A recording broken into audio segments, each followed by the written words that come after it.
It's match point here for Ground Zero, and will this be the final game we get to see? Will we actually get a best of 5 go all 5 games, Max? Because as it stands, momentum is in Ground Zero's favor, and we thought something drastic needs to change here. Either the bans, the playstyle, or the side selection. We've only seen the same so far. Yeah, really Bliss sticking to their guns, saying that they have faith in the initial plan with the adjustments that are coming through, but so far not able to find the success. It really has been Ground Zero, who in the early game have particularly just taken a stronghold and not let up. You can see that even when they're behind, they're always pushing the tempo, always looking to create fights and force mistakes.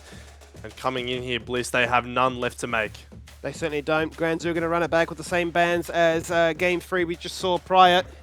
Poppy's not been banned. Hallelujah. Instead, the Nautilus has. They've heard our prayers here, Max.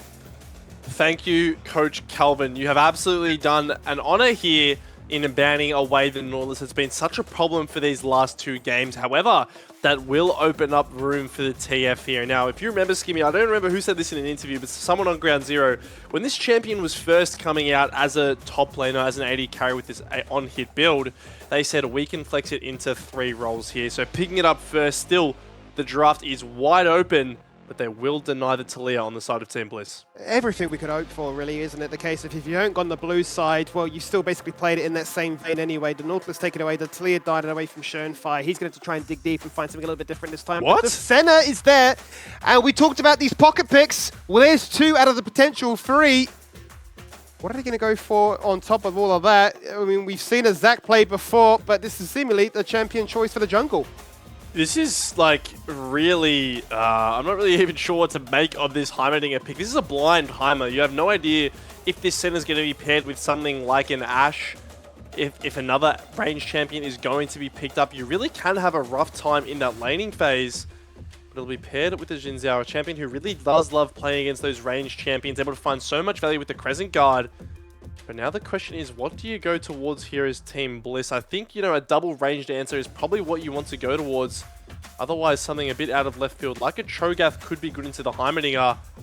But it's going to be the Ornn. This could go to Bipanther, or it could go to Scott. We know they can play both. Well, we certainly do, but it almost is a little bit of miss that his champion pool has been targeted so heavily, and he has looked a little bit lost at times there by Bipanther, which is not something I want to say lightly, because he has been so impressive. Really, as we already mentioned in that interview, right, almost a career high. So we'd love to see the Ornn go back to him in the top lane, rush to that level 13 as quickly as you can, and start to dish out the goods. Let's see, though, what the second rotation of bans look like, as Bliss, having seen that hover of the Zac, knowing that Tien can play it in the top lane, will remove it. Yeah, trying to remove that engage potential as well. They've already got so much easy CC to come through from Ground Zero that they don't want to add even more into the mix. Now, Jack's ban is nice from Ground Zero. This actually could mean that they are wanting to put this Twisted Fate up towards the top lane. We saw in the LCK, Zeus picking up this and playing into the Jax had a really rough time, because even if you are managing to accrue a lead in the laning phase, Jax can really outscale you and make it a problem in those 1v1s. So, whilst it still can be flexed towards that AD carry role, they are trying to make a little bit more room for it in the draft. Obviously, we'll see where that's going once the 4-5s come through. But so far, Bliss, they'll also take away the Camille, one of Tien's kind of pocket picks. And the Yasuo ban on top of all of that, really wanting to allow this TF to flourish. They certainly do want to make sure that that TF can do as much as possible. Little fun fact about Benvi on his Heimerdinger. The last few times he's played this, many months ago, he played it with a Xayah as his pairing, with Lemus still as his teammate there, so a potential option. But the Seraphine going to come out. Now, I do wonder where this is going to land. Surely this is Seraphine sitting in the bot lane, and you're just so impressive. Well, that's what you're thinking. I mean, it has a pretty good matchup into the Heimerdinger, because you are able to kind of outrange his effective turrets. But the question is, Skimmy, this is their potential last game. This is potentially the game decider. And you're putting Violet on either this Seraphine or Senna. Obviously something that they have a bit of familiarity with, but still nonetheless going to be a deviation away. And now, speaking of deviations, Sivir coming through here for Lemus. So really favoring the push down in that bot lane with Benvi. Also able to negate a lot of the engage that's coming through.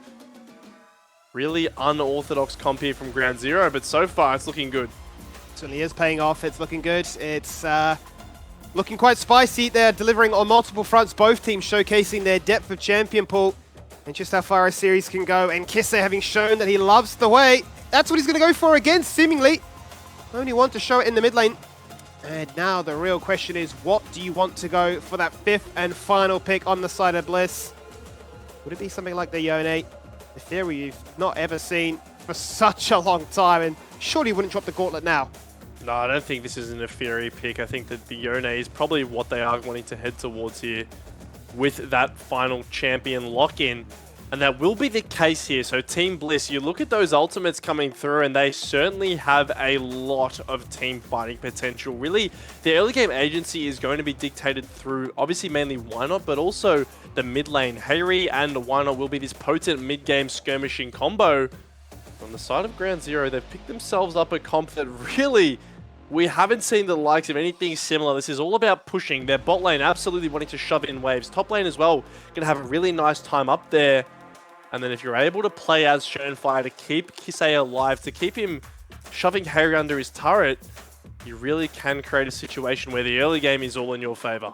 And you mentioned in the last draft there, Max, for Ground Zero, that they had a pretty squishy draft. It was going to be quite hard for them, despite having a double ADC set up to start up the Baron. Well, how about this draft? Even squishier, right? Really is going to be Schön against the world in terms of being that one bruiser focus. But they have an abundance of mobility from, running members down, stunning you down, and just blasting you with DPS. But in that same vein, you're thinking, well, Team Bliss have wombo combos like you wouldn't believe it. You got ultimates going from all over the show, and you can dodge one with a flash. But I mean, if you think about an Ornn Talia, Seraphine, as well as a Yone, all those ultimates, it's like if you dodge one, you get hit by the other. There's so much CC to come out, exactly as you mentioned, right? Team fighting, really where Bliss are going and want to find their strengths. As opposed to Ground Zero, who are quite fine answering mid lanes with their Sivir and then really allowing TN to go to work. Now, I'm interested to see how Team Bliss put the pressure on this top lane pick. Ornn obviously going to have a rough time in the early stages of the lane, but once that level 6 comes online, there's definitely going to be a bit of a gank threat up there. Why not? On this Talia, if you can punish a TF early, you can really set him behind and set your team in good stead to equalize this series. And that's what they'll be hoping to do for Team Bliss, because we are on match point for Ground Zero. Their fans watching with glee, seeing how good it's been for them, especially in that last one down. An absolute disastrous early game, but they are only one game away from booking themselves a ticket abroad to represent the region at the PCS playoffs, as well as a chance at claiming the LCO title. It's a phenomenal start for them as one of the newcomers to the league. But can Team Bliss answer back?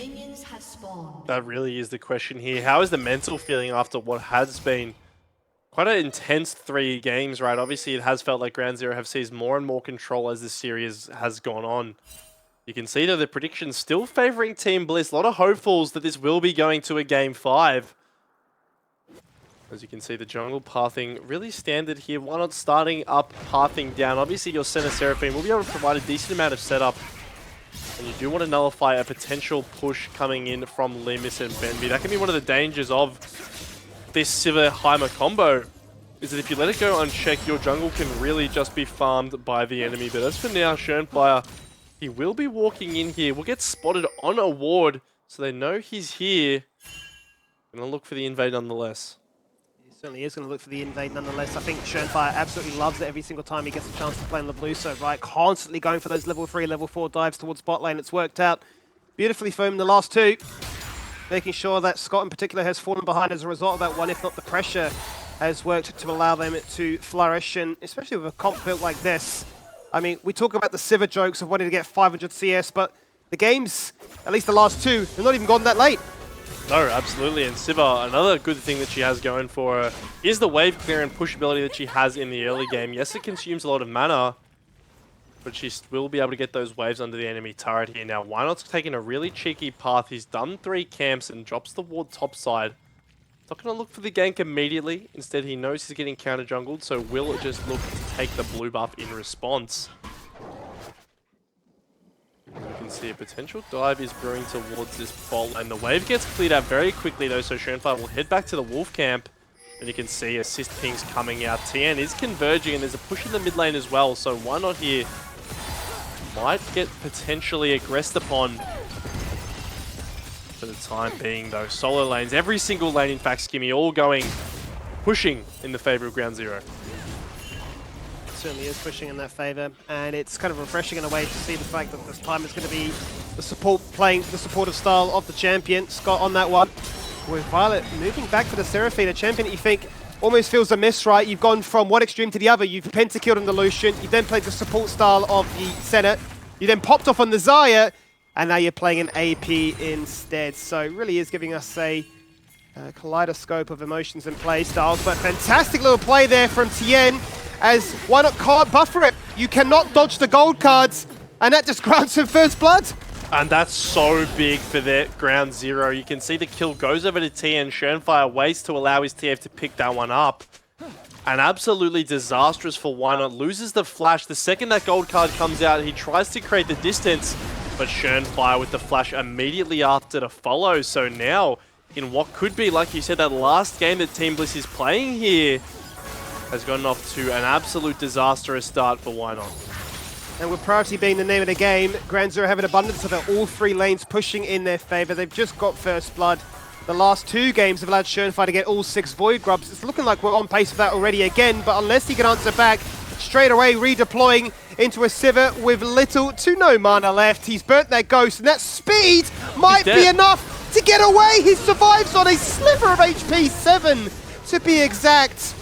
And if you figured that was the answer back for Bliss, you were absolutely wrong. Oh, Why Not, he comes out of base just to fall down yet again. Lemus with the Ghost just too mobile. Able to run out there. Doesn't even have to expend the flash. You could see Why Not was throwing the W to try to kind of lead him a little bit and predict it. But ultimately, the only thing he'll be predicting is his own death here. And now, Ground Zero, for an early game powerhouse that they are, they're getting on board very early. Double buffs in the top lane, certainly helping his situation. Kisei and Hayri both will have TP'd back here. You can see already BioPanther doing relatively well to keep up in CS, but even so, Tien's managed to pick himself up a fair bit of gold up there in the top lane. And with the Destiny online, there certainly is a fair bit of playmaking to be had in this top side as well. Yes, there is a lot of playmaking online, right? Especially now that the boots of swiftness are there too. Really makes sure that the Twisted Fate can kite you all day long. First ultimate looking to be used just to get back to lane, hence why you don't need to use that summoner TP and can opt to run this flashing Ghost. But to return to that bot lane play, I almost feel like Lemus had resigned himself that he was just going to die. I don't need to burn that flash or send for the laning phase thereafter. I don't think he can quite believe that he survived. He just trusts himself above everything, right? Knows that he has the teammates there, he has the backup coming eventually. And they will be enough to turn that play around now. That ult out from Tien in the top lane just secure the top push back in their favor. That allows Schönfire to get on towards these grubs here. So all three will be picked up by the Xin Zhao. And now it really is that priority battle. You can see in the bot lane, CS is even, especially once this wave has been picked up. But even so, it's Ground Zero who have always had the control of the push. They've always been the first ones to be able to shove that one out. And now Schönfire is really enabled, unleashed on the map to go wherever he pleases. He certainly can. He's on the receiving end now of that Talia, but is not playing with a fear in the world. He knows that his lane states are fabulous, so he can really invade or just fall clear and do as he really wants. You can see he actually missing pinged himself there after throwing his spells in completely random direction, but nonetheless, he will still be able to have the control of the wave here over Hayri, and now Schönfire in the mid lane as well, just training back here as the Fate Unsealed comes out. And now it will be the Dragon that is getting pinged on. You can see as well, with Lemus and Benvi in the bot lane, able to have that first move, the Dragon becomes so much more enticing.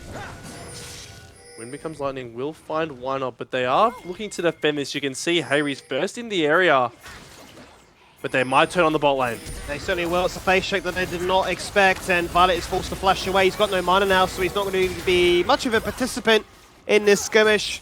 Nor will Scott, for that matter. TP is available, but he's going to hold it for the meantime as they still look to try and contest the initial first Drake. Scuttler going to be stolen away there by Why Not whilst all that chaos ensues around that pixel bush. But still, it's the likes of Kisei and Tien that can do as they please as they push and roam. Well, you actually saw in that top lane there, Bio using the Unsealed Spellbook to get an Ignite and try to get the solo kill there. But even with the Call of the Forge God, he's not able to find more than a quarter of Tien's health bar. Just pops the Ghost in response, able to run out quite safely there. And now this top lane really does turn to a stale affair for Ornn. He's just going to get shoved in, get harassed under his turret, and slowly but surely a CS advantage and a gold lead will open up in favor of Ground Zero, and so will a Dragon. Mountain, the first one picked up here for them, as the mid lane's the only really spot where you can see Hayri starting to fight back, but hold on, the bot lane. He may go from bad to worse though, because Scott didn't get a chance to go back to base. The Encore completely whiffing, that's not what they're after. Benvi though zoned away, Limus low on HP, but he's got the On the Hunt active, so he's going to be able to run members down. The Dawning Shadow to be denied. Dying during that animation, but the Weaver's Wall coming out here from Why Not. As he jumps into a tower, Why Not? What is this? This is how you cannot afford to play when it's match point for Ground Zero. Yeah, just a misplay there from Why Not going too far on that Weaver's Wall, giving over an extra kill there. The initial skirmish was even, with the kills being traded back and forth. Scott taken down before a Fate Unsealed was able to come out. And mid lane as well. Kissei is looking with the Severing Bolt, he kills him! Unreal. He's got the Mastery of this champion unlocked, the only one to play in a mid lane, and kills Hayri from a million miles off screen. Just a pure solo kill there. The Destiny to provide a little bit of vision. But Hayri had the flash, didn't think he needed to use it, and ultimately will fall down in the 1v1. So Ground Zero on the verge of booking their tickets to PCS.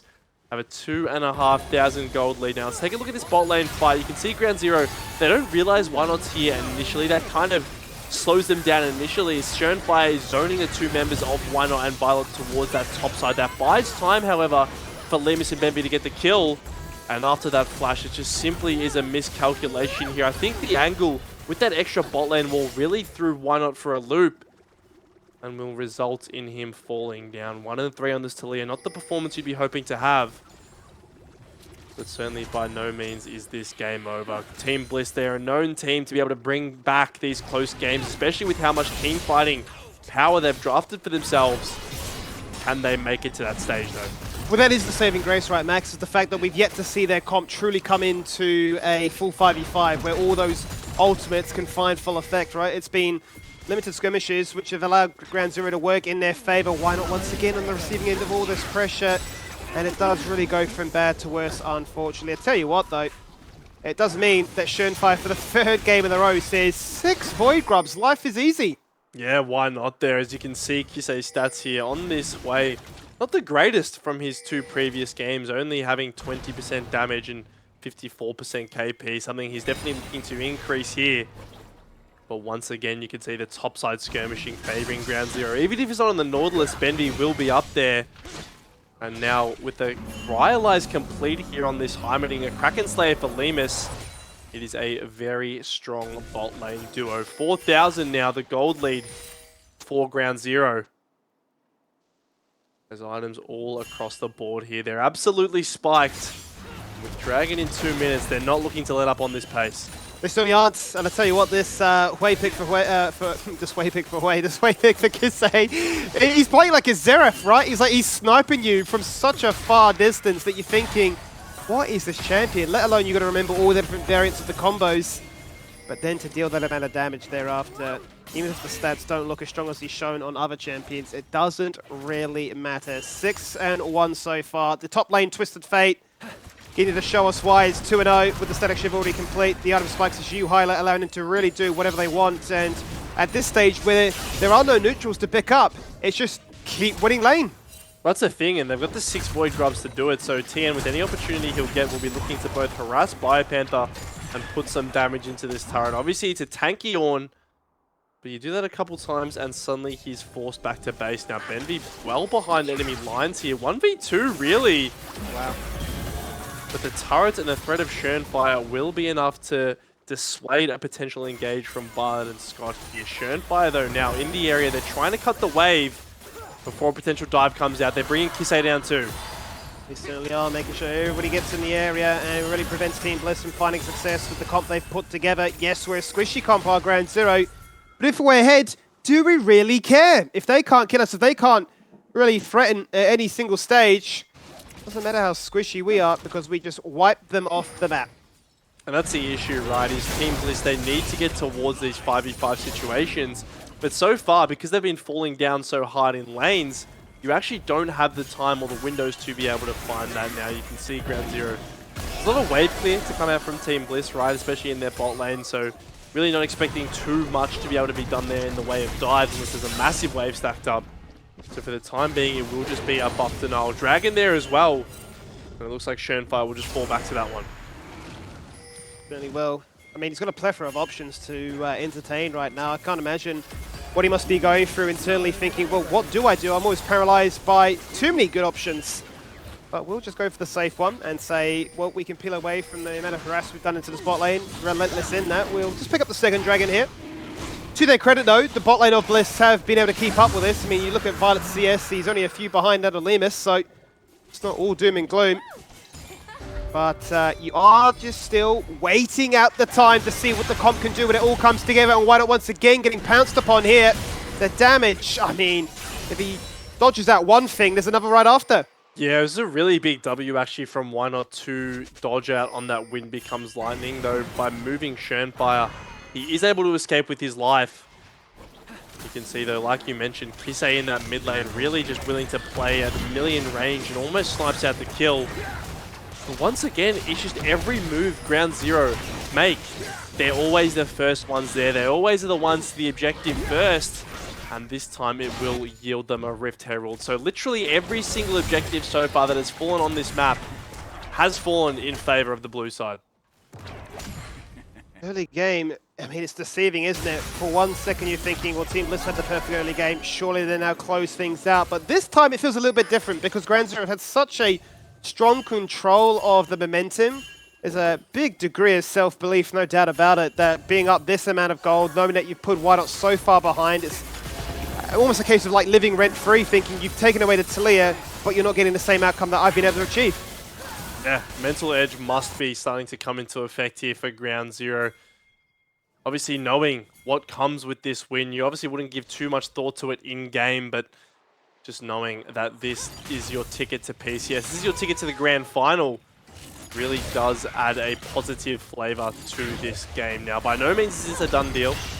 You can see that the game has slowed down a little bit, especially once the objectives have been taken. It gives Team Bliss a little bit of time to catch up. They've got a lot of wave clear in this Seraphine, and Talia as well is able to run between lanes to make sure neither of her solo laners are falling down. And, you know, it has been a pretty dominant performance here from TN and Kisei, but even so, they're only up about 2 waves over their opponents. So definitely within the realm of possibility if a team fight were to break out, as Benvi just dodging out there. Really flirting with danger as Benvi there. He has been, to be honest, all game doing little shenanigans like that. As the Destiny comes out, it's hovering around mid lane as Jin is just seeing what he can discover. Nothing really coming about, so as he actually used an ultimate go topside, fantastic fear from Kisei, completely interrupting the combo that Why Not was hoping to find, and the ultimate, oh my, just enough to sidestep that.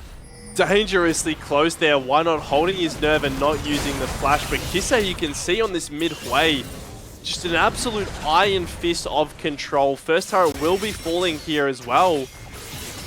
So this pick that he has made for himself is certainly paying off. Bliss, they're going to bring more members, but how many do you need to take down Kisei? Oh no, Harry. Oh no. He's hit the ultimate, land onto 2. They're going to do as much as they can to take this champion down, but he lives for such a long time that eventually he demises. That feels bad for Harry. You've answered back, but it really is, you know, crumbs at this stage. And he's just 1v4ing. I mean, you count up everyone who was there. They needed to bring 4 people to actually take him down in the end. Ultimately, he will fall. It is a big shutdown going over, but still he's able to get so much work done while he's alive. Cracks the mid lane turret, really opening up the map here for Ground Zero to look to continue expanding their lead. TN sitting on a ward here, cycling through his cards. Has the rapid fire cannon completed now as well, so he's a real threat not only in terms of the extra training power he's going to have, but also in terms of joining skirmishes, right? That range becomes so much more of a threat when he's able to throw that gold card from a million miles away. Yeah, so annoying once the rapid fire cannon comes online, which I suppose is a great chance then to check in with the overall gold and see where we're at. You can see 3 key members at the top of the table as Tien literally dodges everything. The ganking party of Team Bliss, hungry for blood, unable to find it. And that's what happens when you're a swiftness boots plus all the movement speed TF is. Hold on. Bouncing bomb. It's not going to find the stun, but Benvi single-handedly zoning away that ganking party, allowing them to take that very long way back to defend these lanes, these towers that are simply melting, especially when you leave the likes of Lemus alone to do as he pleases. Yeah, he's absolutely doing as he pleases right now. We're going to move into the bot side jungle here of Team Bliss. Why not? He has to do the raptor camp over the wall here, as the small ones will be stolen away by Lemus. Harry getting aggressive on Kisei. The 1v1 into Kisei, the ult on his head right now. It's going to do a lot of damage, but not enough to get him with the one shot initially there as he forced to flash thereafter. The safety of that tower as Lemus literally in their face says, you can't touch me, I dare you. And it's just pure frustration for Bliss, as you say here, Max. I mean, it's not over, but to be down 5k golds and to find invitations, but the opportunity pass you up, it's got to hurt. Harry has to expend the flash there, down 2 levels, cannot find the 1v1 on Kisei. And you really do start to wonder what your options are as this game goes on this way. Close to death cap, does so much damage now. Benvi gonna get face checked by Scott. Well, damage on the Scott. So Destiny once again comes out in range with BTN, but literally just doing it to guarantee that Schönfire can pick up their 3rd dragon in a row. 19 minutes on the dot. I mean, we could be looking at an absolute masterclass here in terms of all the turrets, all the dragons, and all the grubs to really have everything you could ask for. Yeah, it's really an objective kingdom here, completely one-sided, as the Rift Herald will get summoned here in the base of Ground Zero. A long way to go if they did want to use it to charge that mid lane turret. But you have to imagine with how they're posturing now, that certainly is what they are aiming for. Kisei as well, deploying close towards mid and top. Doesn't have the TP available and no Destiny either, so it will be just the Herald running down by itself. You can see Team Bliss, they've brought Fire Panther down, potentially wanting to look perhaps with an Ornhorn. As remember, their team fighting is so powerful. That really is where this comp comes to fruition. And so far, we haven't seen Fire Panther anywhere but a side lane. He hasn't had the chance. Yeah, he's been constantly catching waves. But now if you're Team Bliss, you're just bleeding everywhere. You have to find something to stem it. Well, with level 14 online, those ornaments start to get shared across the team with the certainty picked up there by Scott. It's the first of a very crucial milestone of thinking, how do we get our way back into this one from an economy standpoint, but especially from a statistics standpoint. We need every little bit of a power that we can achieve in as quick as time as possible, because, well, the timer is really on against them. 3.5 minutes before they have to fight for that soul point. If not that, the constant threat of a Baron being looked at. Yeah, and the Baron is really quick as well this game. That's one of the good parts about drafting such a squishy composition, is also an incredibly high DPS one. You can see any alone time that they get, a Heimerdinger turret can be summoned, and you will be able to just one-shot that objective. Now, as we get further and further on, you can see Biopanther has been picking up those Ornn items, trying to equalize a bit of that gold disparity. As this Baron will be swept out. Not a single ward on here for Team Bliss. And here go Ground Zero. There's a Heimerdinger ultimate placed as well. They're burning through this Baron. The Team Bliss even have an inkling that this is going on. Well, seemingly not, because having revealed that Kisei's top side and knowing that Tien was bot, this Baron is simply destroyed. The ult is it's a little bit too late. Why not rocks up to the party, and the flash denies the seismic shove that he was hoping to find. Baron, as early as you like it, Bio now separated from the rest of his team. And yes, you can be a tank, but you're resigned to death. Lemus now finding his second of the game. And it feels a little bit deflating, honestly, Max, because for what has been such a phenomenal series, this has been the biggest stomp of them all. It's just completely brutal. Bio just gets punished for walking up, trying to throw that Ornhorn out. And with the Baron in hand, Ground Zero, they will be breaking this second tier turret. Almost a 10,000 gold lead in just 22 minutes. And this is really a team that is looking to set their sights on an international appearance. They're resetting now. They've got the waves in both mid and bot if they want to use them. You would imagine that's where they set up, given the dragon. The soul is spawning in 2 minutes. You can see across the board, 3 items picked up for Tien. Sterax here for Schönfire, so their only true frontline member, now incredibly hard to kill. We did mention in the last game, though, there was a small moment in which Ground Zero entertained a fight up by 10,000 gold, and for a second you thought maybe Bliss had a way back into that one. But with this situation, with this draft, this certainly does seem like a comp capable of winning 10k down. If you can layer all those levels of CC and take up the crucial members, be it Kisei or even Limes, maybe there is a chance. There's the big maybe at this stage, Max, because how do you even find yourself in a position to contest in the very first place? And that's what Ground Zero are going to be looking to deny here. You can see that through putting pressure and putting members in multiple lanes, you can really drag Team Bliss across the map and not allow them to have that cohesive 5-person unit that they would be needing to execute their combo. Why not? We'll get stunned up here. Certainly well, he's just destroyed. He is just one shot off the screen. Really unfortunate for him to have a poor game in such a decisive moment like this. He's been superb all season long. And it is just, yeah, the pressure of the series seemingly all compounding at the wrong time for them. Two lanes being pushed at once. Top lane naturally pushing in favor of Ground Zero as Harry jumps in with that Sealed of Fate to try and get them something back in this, but it's just not to be. Pot shots really, as Tien keeps the eyes in the sky to make sure that they can at least get one inhibitor.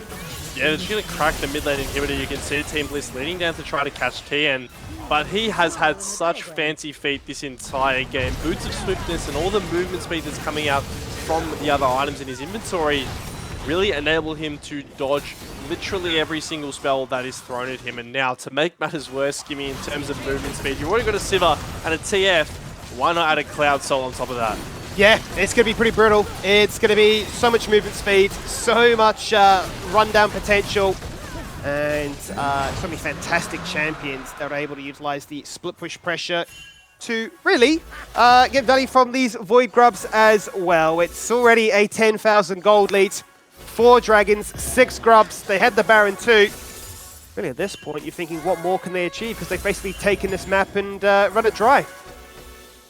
They're going to be looking to get those last few turrets out. The last few inhibitors, as you can see, they're setting up a push 1-3-1 currently with TF hovering in the bot side of the map. With this Cloud Soul, he is an absolute rocket getting between lanes, so there's nothing to worry about in terms of him being caught out and unable to make it to a play. It seems like top lane will be the role of preference. Scott here, really out of position. Shenfire's going to find him. Then he is going to find him, but Scott is going to jump into the mist and deny him for the meantime. Meanwhile, in the mid lane, Biopepper holds strong level 15. Second ornament coming on through. But they've got to try and fight their way out of a dreadful situation. They've lost their mid inhibitor. And now top is being threatened. Every single member in the game is here. You've got the shield, you've got the sustain, you've got to make a move happen now, or you will simply just slow bleed out. They summon the Ornhorn, they knock them up, it looks nice, but that's about it. There's absolutely nothing to follow up there. You can see Team Bliss just too chunked from the poke coming out of Ground Zero. And right now, without an Ornhorn, without a Weaver's Wall, they're significantly limited in the tools that they have to start a fight. They're not willing to give this over for free though. Team Bliss, this might be their last stand. This certainly may be their last stand. Look at the gold card, look at the damage, and look at why not being forced back to the fountain yet again. In with that audacious charge. Shepard doesn't even need to be audacious about it. He's confident, and for good reason too. He's heated up. Harry, the ultimate will not land. They flash and simply deny. That second inhibitor soon to destroy itself with that Summoner Hill being burnt and why not going golden. They're not going to find that gold place prize today. On towards those Nexus towers they go. One has fallen. A second is crucially low. As Bio is doing whatever he can to try and defend this base, but it's just not enough. They've left it too late. They've been far too pushed back inside their fountain. Corralled to die. The Golden Shadow. But the only shadow they'll find is second place as Ground Zero make it to PCS playoffs. All split. Nobody thought they would win. Bliss was the favorites. Bliss were going to take it all. But today, Ground Zero proved that wrong. In a decisive 3-1 victory, they will secure their spot in PCS and in the LCO Grand Finals. That was cold from Limes, discarding last season's Bliss jersey. It's on the floor. Yeah, look at the camera. Take a look, Bliss. I've put you in a body bag and left no questions unanswered. What a series. Perfect 3-1 there from the side of Ground Zero. Your first team go to Brawl to represent the region and the first team booked to play in the LCO Finals.